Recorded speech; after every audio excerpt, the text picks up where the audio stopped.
Samedi 11 juin 2022, à Kigali, au Rwanda, le Sénégal a officialisé sa candidature au Conseil de l'Union internationale des télécommunications Région Afrique pour la période 2023-2026. Selon un communiqué officiel, cette candidature a été présentée par la délégation sénégalaise présente dans la capitale rwandaise pour prendre part à la conférence mondiale de développement des télécommunications. Rappelons que la conférence mondiale de développement des télécommunications se tient à Kigali depuis le 6 juin et prendra fin le jeudi 16 juin 2022.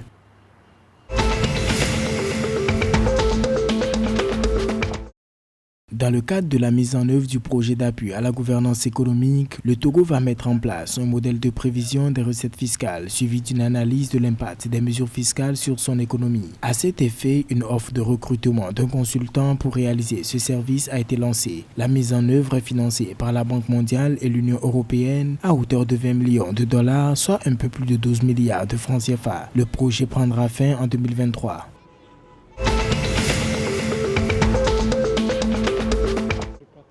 Les délégués du parti au pouvoir au Nigeria ont désigné leur candidat à la présidentielle de 2023 lors d'une primaire organisée à Abuja où le dépouillement des bulletins était toujours en cours à la mi-journée. Les premières tendances affichent Bola Ahmed Tinubu, chef historique du parti au pouvoir, le Congrès des progressistes APC. 11 gouverneurs d'État du nord du Nigeria, tous sur la plateforme de l'APC, ont émis une position commune affirmant que la recherche d'un successeur comme candidat présidentiel de l'APC soit limitée aux compatriotes des États du Sud. Les populations nigérianes sont attendues aux urnes le 25 février 2023 à la fin du second mandat du président Mohamed Buhari, comme le prévoit la Constitution.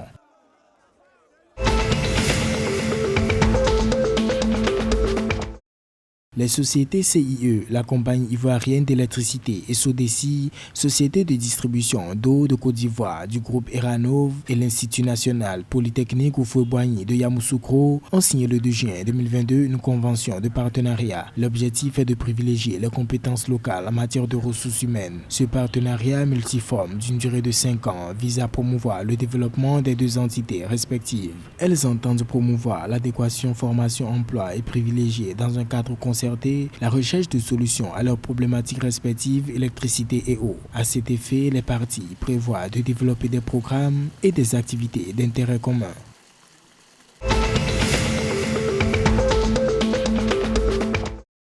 Suite à une visite effectuée le vendredi 10 juin 2022 par le ministre des Infrastructures et des Transports du Bénin, M. Hervé Khéromen, l'autorité constate l'évolution des travaux d'aménagement et de bitumage de la corniche est de Cotonou, la capitale. Il s'agit d'un projet constitué de 4 sections partant de l'ancien pont devant l'immeuble Saint-Charbel, en longeant la lagune puis la plage jusqu'à l'hôtel PLM Aledjo, soit 2300 km. Selon Hervé Khéromen, le chantier est à 55% de taux de réalisation. L'ouvrage est constitué d'une chaussée, d'une piste cyclable, des zones de plaisance et des aménagements paysagers pour l'embellissement de la berge lagunaire.